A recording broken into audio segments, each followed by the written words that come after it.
And we are live. Welcome, everyone. My name is Niki Lopez of Niki Lopez Creative, and you're watching The Circle, where every Tuesday, 8:30 to 9 p.m. Eastern Standard Time, I'm talking to artists, activists, social entrepreneurs, people doing great things in the world today. And today I have the pleasure of having a very special guest and friend, Rod Deal. Thank you for being here. So, Thank you for having me. Yes, absolutely. Rod Deal is an artist, a photographer, a director, and the owner of the Imperial MIA. So a lot of creative thing, and I don't even remember when we met. It was so many years ago. So yeah, let's get started. Like, how are you doing today? Been a while. Yeah, I'm doing great. awesome, Been a long day. I'm working all day, so I've been looking forward to this. awesome. And so Mhm. I know you as a photographer. What? What was your start to getting into photography? What inspired you to start shooting? What inspired me to start shooting? I decided to get into photography around the year 2000. I went to college for. That's what I majored in. So that's what I went to go to school for, is to learn how to be a photographer. When I was younger, my dad had a lot of cameras, and I always played with them, but I never got a chance to learn how to use them. So once I got older, I used to read a lot. I still read a lot. And I had like a huge magazine, huge book collection. And I always wanted to learn how to make album covers and magazine covers. So I went to college for it, and I moved back to Miami from Oakland, and I studied photography and just jumped all the way into it. I knew exactly what I wanted to do since I was about 18. So yeah. Awesome. Oh, I didn't know you were from Oakland. That's great. I'm from Miami, but I was raised in the Bay Area. Yeah. Okay. Awesome. And do you have anyone that, or any photographers that you're inspired by, or like, how do you come across, like, what type of work do you do, and what do you have any inspiration behind that work? Okay. Yeah, I was inspired, like I said before, by magazines. So any magazine with dynamic photography inspired me. But like photographers like Jonathan Mannion, Carl Juice to Miami, just anyone that shot editorial, a lot of really great editorial work. I shoot everything, but I mostly shoot a lot of artists, a lot of portraits, a lot of album covers, a lot of documentary photography. Like I like to document subcultures in Miami and South Florida. But what I'm really into is portraiture, and those are the photographers I look up to. Awesome. And I'll take a couple minutes to go through. We are live on Facebook on two places, Niki Lopez Creative, as well as Outclick Magazine. We're also live on YouTube and Periscope. We have a couple people that's on the live. We have G saying greetings, Mandy saying hey, G saying she loves it. And so G has a question, Canon or Nikon? Well, Nikon, of course. My nickname is the Nikon Don. I've had a Nikon since my dad had a Nikon in 1988, and so when I wanted to learn, I grabbed my first camera was a Nikon F100, and now I shoot with a mirrorless Nikon Z7. Yeah, I love those. The files are just a lot better, and the lenses are really great. And I love your portraits. I've seen many of your portraits. And what connects you to the face, or versus some people do like some model photography, but you really capture the face. Actually, all of your work. I just love all of your work. But what attracts you to portraiture? I mean, I shoot models. I shoot models all the time. But I mean, to me, that's just like work. Like shooting models is very textbook.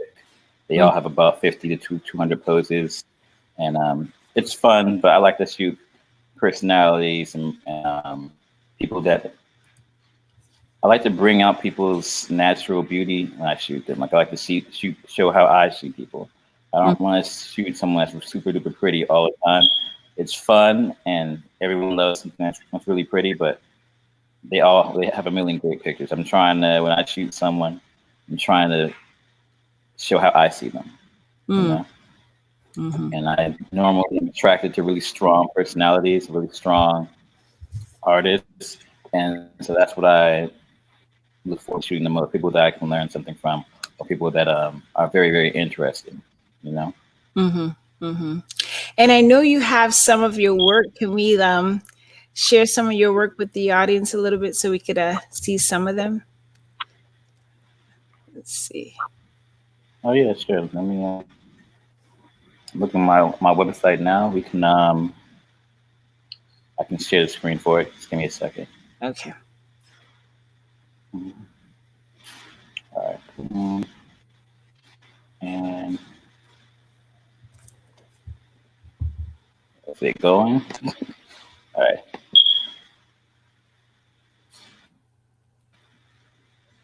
So let's see. It's all right. Is it showing it now? Yeah. Let's see. Don't. Oh. Okay. All right. All right. What did you? Okay, I can go over. I can show some portraits first. Yeah, we can go over those. Here. All right. So, all right, cool.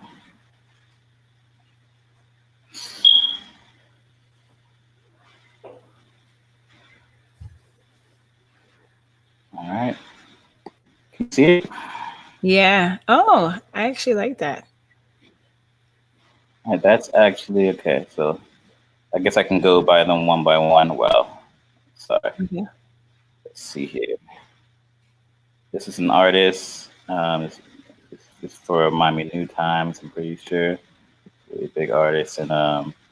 All right. That is actually one of the biggest painters in Miami. This is Lebo actually holding this. He's at his house. He's a real famous artist in Miami.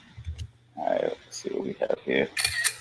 This is a DJ, spoken word poet I have here, current styles. Let me see here. This right here, this is Maui Goodbeer. He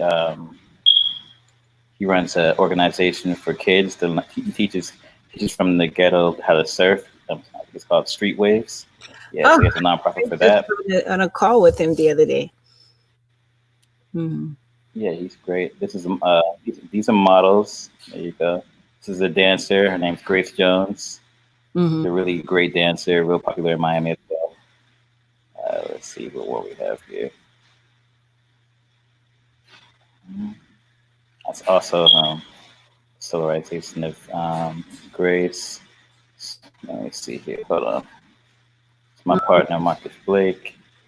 Kind of hard for me to go through this slowly. All right, here we go. My partner, Marcus Blake. He's a poet, painter, activist, a lot of things. It's my DJ AJ. One DJ that I worked with for like, I'd say 15 years. Wow. All right. Another DJ, Sarah Esquire. And what else do we have here? Let me go back. What kind of images did you want to go over and talk about exactly? Well, I like some of the portraits. Here. Oh, we have Tabitha. She's saying, "Hey, Rod Deal is on the circle," and we have Connie saying, "Hey," and G saying, "How we know Maui is a swim community, absolutely." And I know you were taking. You do a lot of portraits, but you also do a lot of documentation of your like photography and like the culture of Miami and things happening. And I know you had there's been a lot of protests around the world, and you've taken some of the protests in Miami. Could you share some of those pictures with us and maybe give a little behind, like, you know, why you wanted to be a part of that or capture that, or why was it important to capture that? Yeah, let me pull those up for you. Those aren't here. Give me a moment. Where are those?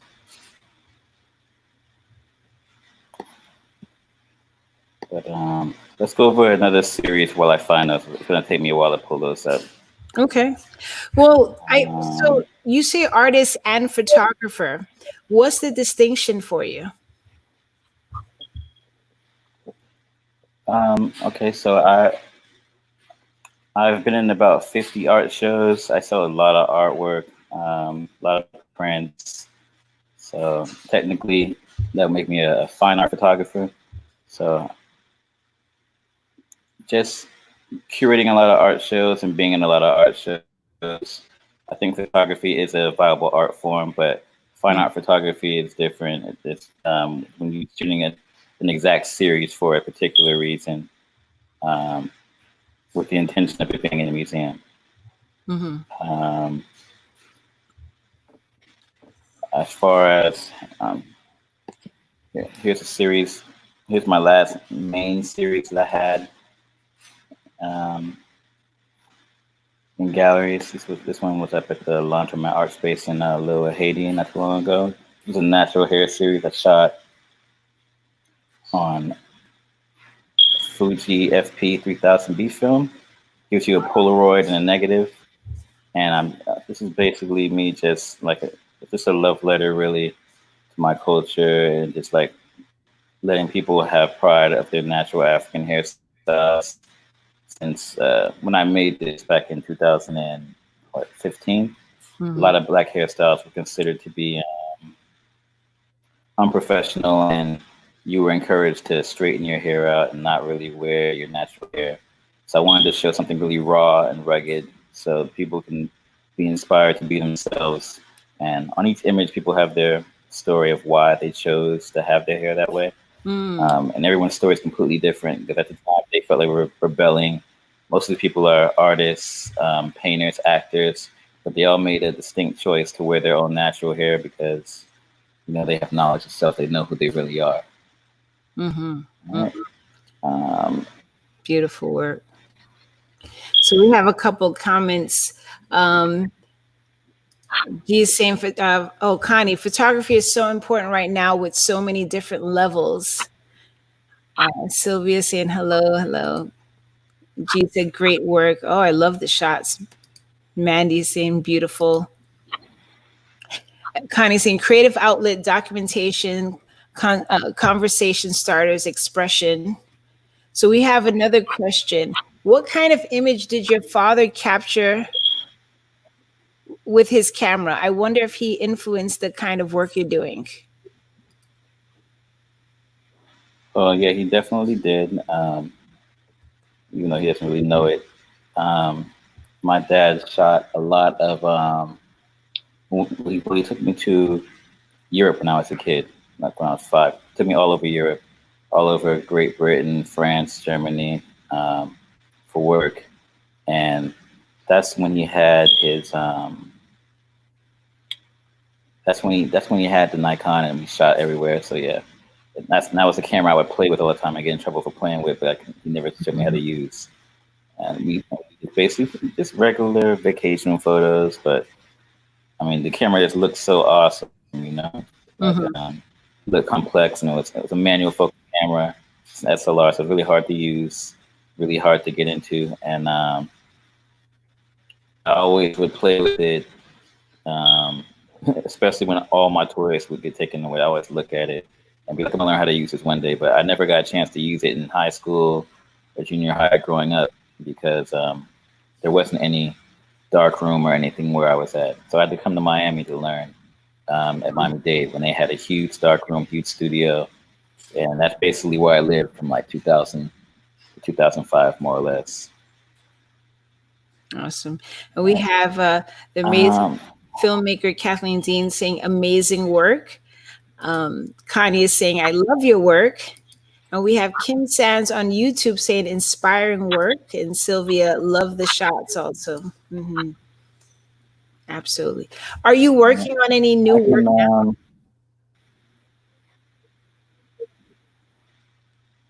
Right now, yeah, I've been shooting a lot. I'm having an issue with Lightroom. Otherwise, I'd show you some right now. I don't know why it's not working, but Well, that's fine. We have some. I've been shooting a lot of graduation pictures for people because kids are not being able to graduate right now, and I actually would love to show you those. And like I said before, I've been shooting a lot of protest work and been shooting a lot of social justice commercials actually that are in the works right now, but they're not to be released yet.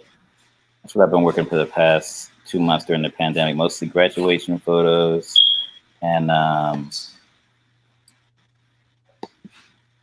and the social justice commercials that I've been working on. Yeah, I'm having issues with my computer here. This is That's fine. So I'm let's gonna see remove what I it. can pull up. I'm gonna remove it from the screen, but we have your website. I'm gonna add the link in the comments so people can connect to more of your work. So if you go to, let's see here, roddeal.com, you can see more of his work. He's also on Facebook and Instagram. So we have a question. Tabitha says, what got you connected to vintage Polaroid cameras? Oh, okay. Um, well, I used to sell a lot of them. I used to collect. I mean, I have about 300 cameras. Polaroid cameras. I was collecting and selling for about 3 to 4 years, and I like it because this is before digital. Mhm. That was the only way you can get the picture right in there, and not have to be in the darkroom all day and night. Mhm. Now everyone likes to use like the older Polaroids and whatnot. The ones I shot with that series, those are peel apart film, and those are for use in a studio or for documentary work. And one of my favorite photographers, like I said before, Jonathan Mannion, he shoots with a Polaroid. Damn, I can't remember what it's called now. 185 MPC 185 camera, and it's one of the best cameras. And he shot a bunch of album covers, a bunch of portraits with that. All your favorite artists, like in the '90s or early 2000s, they don't make the film anymore. So I collected about 30 to 50 boxes, put it in the refrigerator, and just save them for special occasions because shooting with film, you have to really focus to get the picture. You can't just Yeah. waste film because that's $30 per box. So you got to really put your all into the image, and you want to it's just a lot more effort. I believe in more effort you put in something, the better it's going to come out. So whenever I want to do like a really strong portrait series, if I can, I love to use film. Nowadays, I mostly shoot digital because it's just so expensive. But yeah, that's why I really love Polaroids because before digital, that was digital, and that was the quickest way to get an image right then and there, and you can play and be really creative with it. You can do a lot of things with it. Awesome. Awesome. All right. A quick shout out to Nefer Peacock Nubia. She got online. Thanks for joining us. And Tabitha said, can we see the Black Hoodie campaign? But I know you were having a little difficulties with the Well, that's on the website. I can show you that if you're okay. interested in seeing that. That's Ronnie for said, she says, Trayvon Martin. The Black Hoodie campaign was mm, the campaign they did after Trayvon Martin was shot, and everyone was encouraged to wear a hoodie for Halloween to just bring awareness and to like not have anyone else black get shot just because they're wearing a hoodie walking home. I can wow. bring that back up pretty quickly. How do I share? Oh, I see how to share. Yes, So yeah. I hit the share button. Yeah, it's sharing. It's on the screen All now. right, So you can actually play it if you want. all right, good. All right. Will the audio come off too? Yeah. All right, I'll play it now. Should I put the full screen or just play it just like this? No, that's fine. Can you hear it? All right, give me a I'm a second. black man. Are you afraid of me? So I was the cinematographer for this. help cast. Are you afraid of me now? I'm a black man. Yeah, it's buffering. Are you afraid of me? Are you afraid of me now? Are you afraid of me now? I'm a black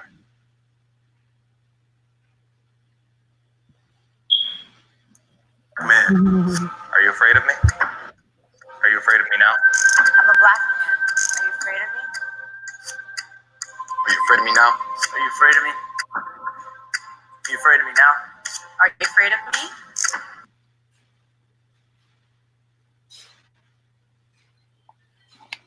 Yeah. Are you afraid of me now? I'm still a black man. Are you afraid of me now? Wow. Yeah. The last guy in was Trayvon Martin's uncle. He's paraplegic. He's a freedom fighter and a really, really great guy. That's amazing. Right. The Halloween campaign forces people to answer one question. Is a black man in a hoodie really that scary? To answer this, we need people of all. But, yeah. And we have Connie. She said 300 cameras, photos of all your cameras with a short history of meaning of each would be awesome. A creative autobiography. Yeah, I don't have all of those anymore, but that's a pretty good idea. Yeah. I sold a lot of them. I used to sell a lot of them, vending events and whatnot, a lot of Polaroids, a lot of SLRs. I kind of couldn't rationalize having 300 cameras at the time, but that's a really good idea. Yeah, that is. We have Mandy saying powerful work. Absolutely. And so let's switch gears a little because I know you also are the owner of Imperial MIA. So if someone has it, huh? What you said? Go ahead. I'm listening. Oh, so if someone has unfortunately never been or experienced Imperial MIA, how do you explain that? Okay. Well, let me. I guess we can do some back history on that. I guess. Mm-hmm. So when I first came to Miami, I did a photo series on spoken word poetry as soon as I got here for my college newspaper, and I met most of the best poets in the city at that time through that. As I started getting further in my career, I started partnering up with Marcus Blake, and we started producing a lot of avant-garde art events in Miami. Just me and him, and just creating a subculture in Miami. The first event we did was Stone Groove, and then when we stopped doing that, I did my own thing, created Imperial MIA, and we kept on working together. We did that for about 10 years. And the best way to say it is it's just a funk jazz lounge with all the best artists in Miami. Every artist in Miami is pretty much doing something now. Or in South Florida has been there 1, 10, a dozen times. Mm-hmm. And it was like a weekly thing that we did for a very, very long time. Marcus would host it. I would handle the business. I would do all the curating of the artists and all the features. And it was just something we did for our people to make sure that there was a safe space for people to create, meet artists, test out material, and it was just the easiest way to bring people together. So that's what it was. Currently with the pandemic, we're not really doing much with it right now. Mm-hmm. But as soon as the pandemic is over, we're one of the biggest shows we possibly can after it is over. But, absolutely. I loved coming there and enjoy just jamming. Now I have pictures of that. I can show pictures of that, definitely. Okay. That I can show pictures of. Let me see. Although, all right. I'm sharing again. All right, and then back to the Chrome tab. All right, share. We're at 8:55. All right, so here. All right. So boom, yeah. And I believe, all right, these. So this is the first night. This is an Imperial. This is Stone Groove. This is probably the first night we did it, And the first night we did it was the night Obama got elected. So that's how long we've been doing it. We started doing this together the night Obama got elected. So this was that night, doing the countdown. That's Marcus Blick right there. And we're at downtown Miami in the Vagabond, spot that was legendary in the Miami music scene. And yeah, anything else you want to ask me about it, just let me know.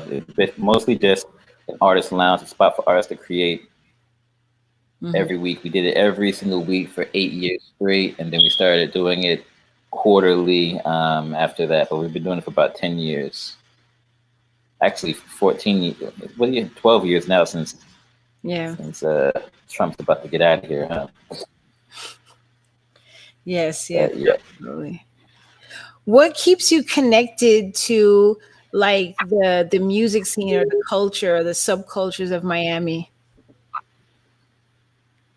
Well, like I said before, I was a big part of the subculture of Miami doing this weekly night, and I'm photographing, I'm producing, I'm curating every Tuesday night for 10 years. So even now, when artists need help or when they need imagery or they're thinking of additional work that they need, they usually reach out and contact me. And I always like to build with artists because I'm always looking for muses. I'm always interested in people. I'm always looking for something new to create, something new to photograph. I'm always looking for muses and subject matter. So, and I also want people to succeed. So I have no problem helping people produce their own events, produce their own projects, and offer my eye or any type of help I can. And we have a question from Tabitha. What about the process of documenting and photography excites you? Why do you continue day in and day out? I mean, 2 reasons. 1, I love it, and 2, I get hired. So it's my job at this point. Passion-wise, what my focus is right now is I'm working on a web series with my partners. I'm really focusing more, putting energy into video, and waiting for this pandemic to end to really be able to create at the level that I really would like to. But when it comes to documenting scenes, I'm a photographer. I got my master's degree in it. Anything anyone else ever needs, that's what I'm documenting. When it comes to music and art in Miami, those are my passions. So I'm usually there regardless. And if I'm there, definitely my camera's there. I rarely leave home with it. Absolutely. Absolutely. How are you handling the pandemic in terms of like with your work and just your mental health? Well, sometimes, I mean, some days are better than most. Luckily for me, I've been extremely busy.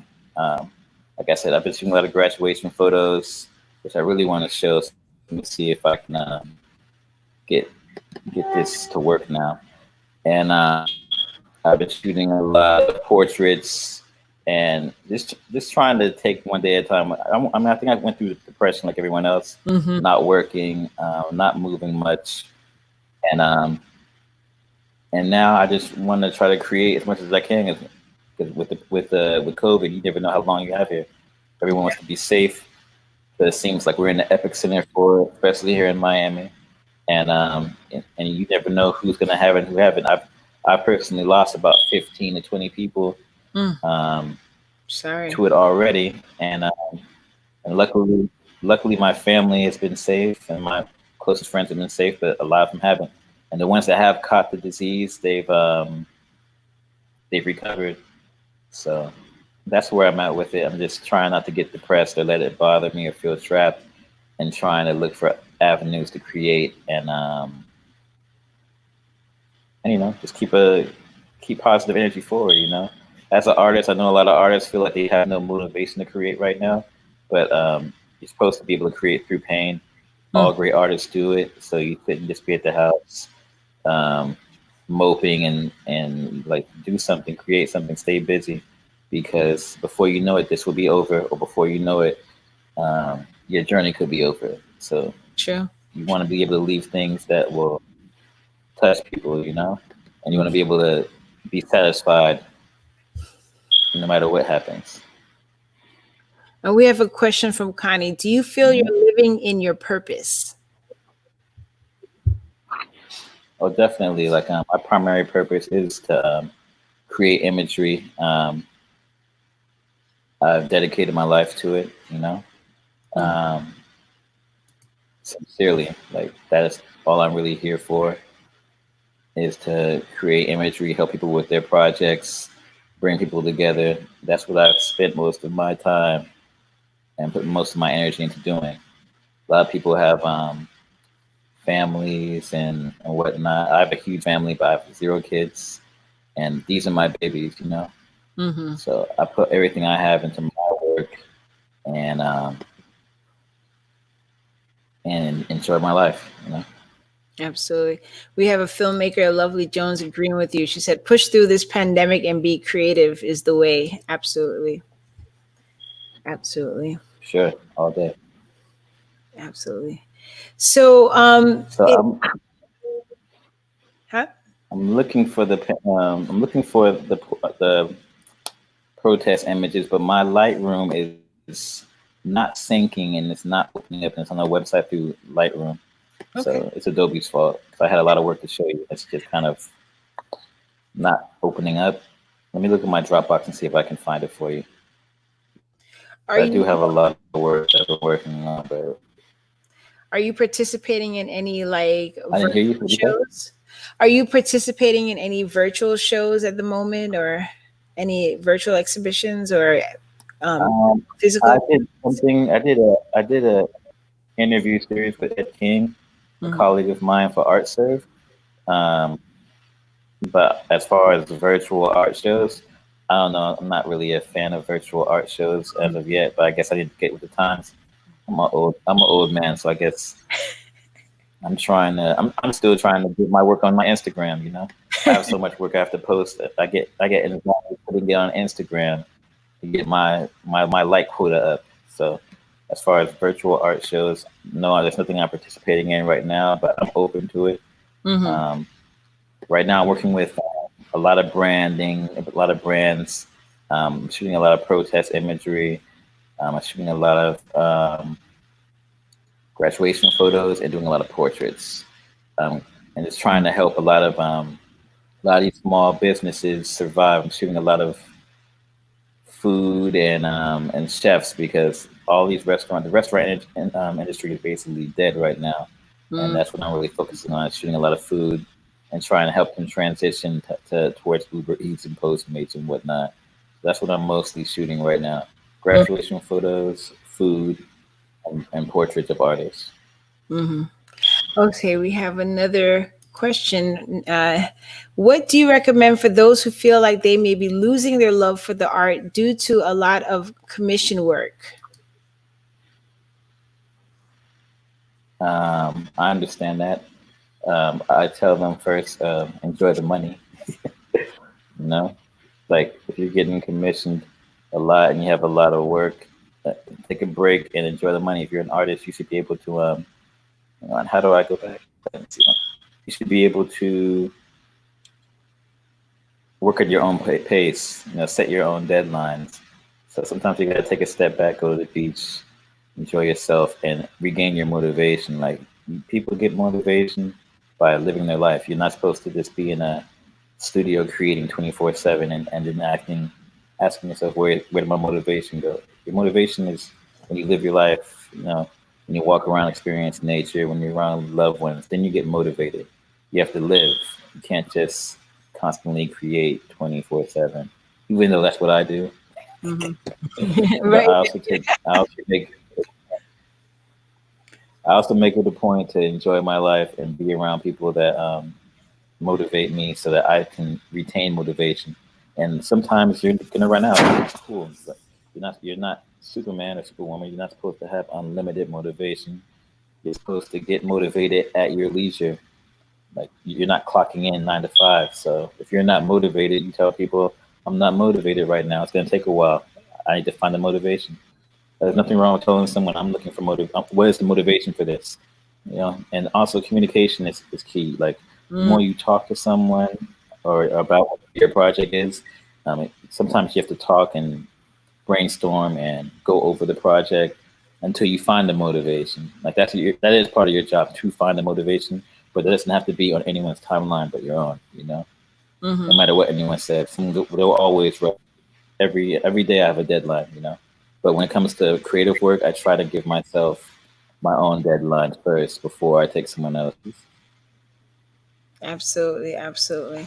And I totally agree with you in terms of having people around that helps to motivate and inspire and just collaborate. It's great to, I mean, we're all in our little bubbles, you know, most of the time, but it's good to have that energy where you could bounce ideas off of different people, or just bounce, you know, when you're feeling at that motivational rut, that someone else could kind of, you know, spark something up. Definitely.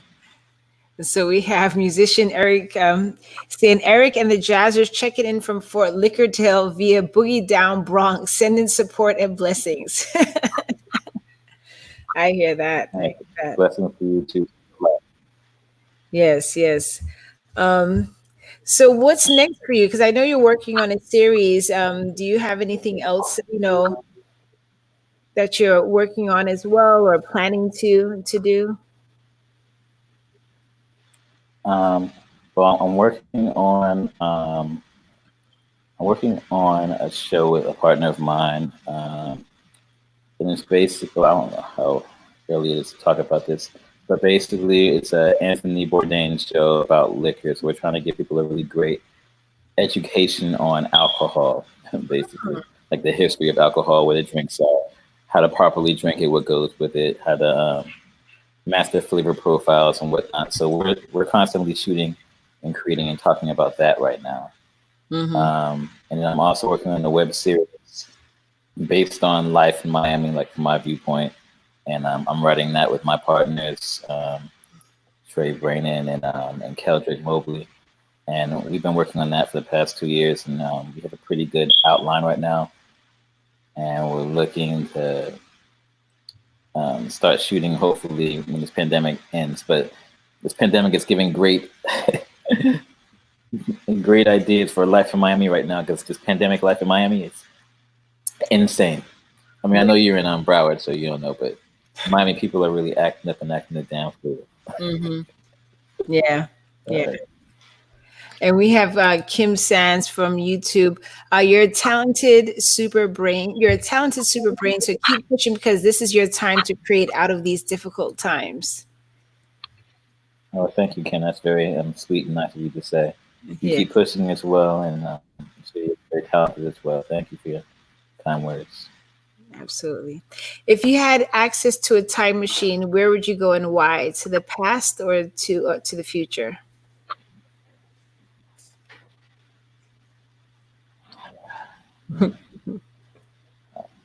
Oh, no. I'd go to the past. I'd go to the past and bet big money on all the Mayweather fights.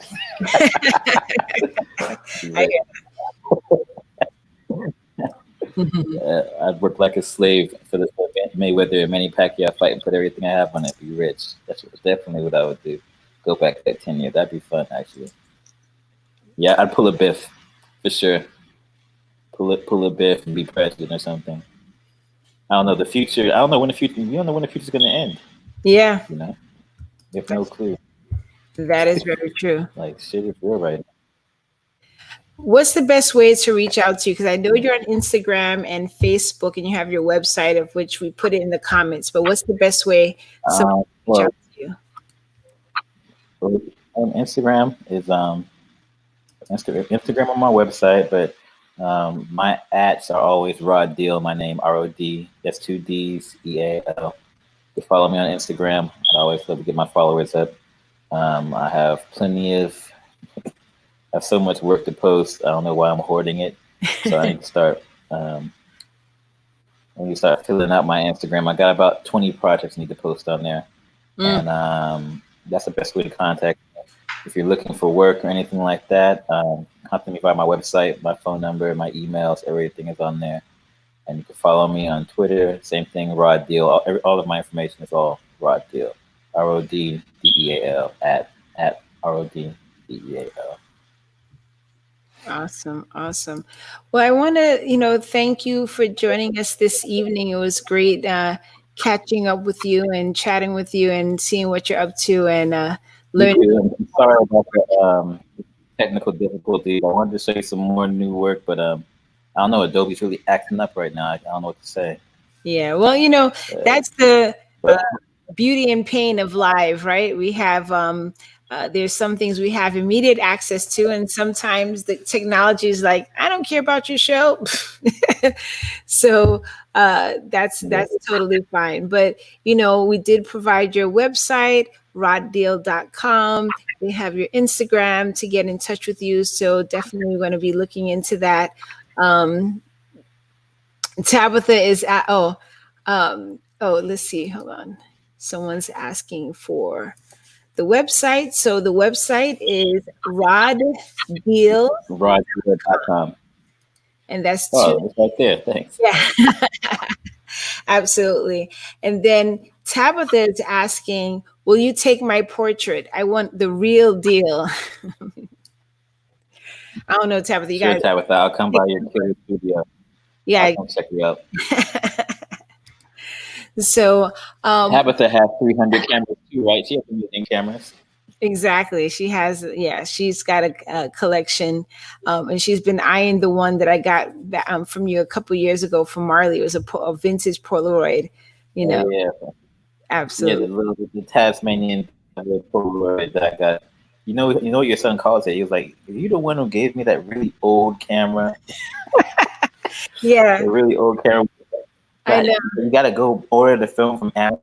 He's like, I don't want to order the film from Amazon.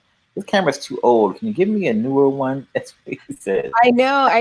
That's the you don't even know it's kids. They're like, what is this? And then we're like, oh my God, where'd you get it from? So adults is like, where'd you get it from? Kids, what is this? So hopefully when he's older, if he still has it, he'll know what he has. But right now he's just like, he don't care. I'm taking good care of it. As you should. It is. Absolutely. Oh, okay. All right. Well, yeah. Mom's holding it down. I love you both. Look forward to upcoming projects from both of you. Yes, I love you too. Absolutely. So, yes, absolutely. So just to let you, we have another question. Michael, do you have a DSLR 2? Do you put old lenses on new digital cameras? Of course. Yeah, man. Yeah. You want to talk about lenses? Yeah. I have a Nikon Z6, which is a mirrorless camera, and a Nikon G7. Mirrorless is really fun because you can put any lens on it. And so, yeah, I'm always buying lenses, especially since I'm working on a lot of video right now. And most manual focus lenses you can use for video. They use it for all movies you see and whatnot. So I just recently got Minolta 58mm 1.2, a Helios 44, which is an incredible lens. Mm-hmm. And my newest Nikon lens is my portrait lens, which I'll shoot you with, Nikki, soon next time I see you. Nice. My Nikkor 105 2.5. That's probably the best lens Nikon ever made manual focus. And I'm really actually shooting everything manual focus lately. As of for 2020, unless it's like a concert or something that I feel like I have to have autofocus, with mirrorless cameras, if you're really good, you should be able to manually focus and get great images. So I've been shooting with manual focus and older glass all 2020 and a little bit of 2019, and the images are great. So if you go on my Instagram right now, everything you see on there for 2020 is shot with the manual focus lens, more than likely. Mm-hmm. Okay. So before we wrap up, just a couple little announcements. If anyone is around on, so Art Serve, and I think you were just on Art Serve, they're doing a series of art chats and things like that with artists. Yeah, so this Friday, which is, what day is that? So Friday, 4 to 5 p.m., I'm going to be sitting down virtually with Art Serve, and they're going to be talking a little bit about some of the work that I do. So if anyone wants to join me there, hear a little bit more about my work, definitely go to facebook.com. Go find Art Serve. It's going to be a live. It's also a Zoom to live. I'll put the links in the comments. And also, I know Nefer was asking about projects. I'm doing an Aya Arts projects. There's currently a call for artists. And so that more information is going to be on what'syourelephant.org. So that deadline is July 31st. And so we're looking for art to go into an affordable housing building that's going to be for seniors in the Fort Lauderdale area. And of course, definitely check out roddeal.com to get in touch with Rod Deal, to see more of his work, to connect with him, to shoot with him, when the virus is over. And I just want to take a moment to thank the people who are on live. We have some people on YouTube. We have people on Facebook, a couple people watching from Periscope. Thank you all for joining us live. Those who are going to watch it later, thank you for watching it. Please like, tag, share. There's a budding photographer, somewhere in your midst, and them getting inspired by Rod Deal's work would be the way to go. So any final words before we wrap up? Rod? Just thank you for the opportunity, and you put me on the spot. I appreciate the opportunity, and I really look forward to sharing a lot of my new work that I've been working on. So please follow me on Instagram at Rod Deal. I'll probably be dropping something within the next 15 minutes since I'm on the spot right now. And I'm really grateful for this chance to think back and share past experiences. So thank you, Nikki. And I really appreciate you. Absolutely. And we have one more, I'm doing 2 more comments and then going. So Lovely Jones, I'll be tuned in Friday. Thanks for all you do, Niki Lopez. Hashtag 2 Real Queens. Yes, approved. And Tabitha said, the circle is complete. Brava. Rod Deal, how fun. Let's do a photographer challenge. I'll take your portrait and vice versa and let the community vote. Speaking of voting, y'all rock the vote. Register online. So absolutely. No, we can do that. Yeah, that'd be fun. Definitely sounds like fun. So again, guys watching, this is The Circle every Tuesday, 8:30 to 9 p.m. Eastern Standard Time. Again, thanks again, Rod Deal, for coming on and sharing your work and some of what you do. You're amazing. I always love bumping into you at so many different events. And I will be here next week, Tuesday, 8:30 to 9 Eastern. Thank you. Good night. Good night.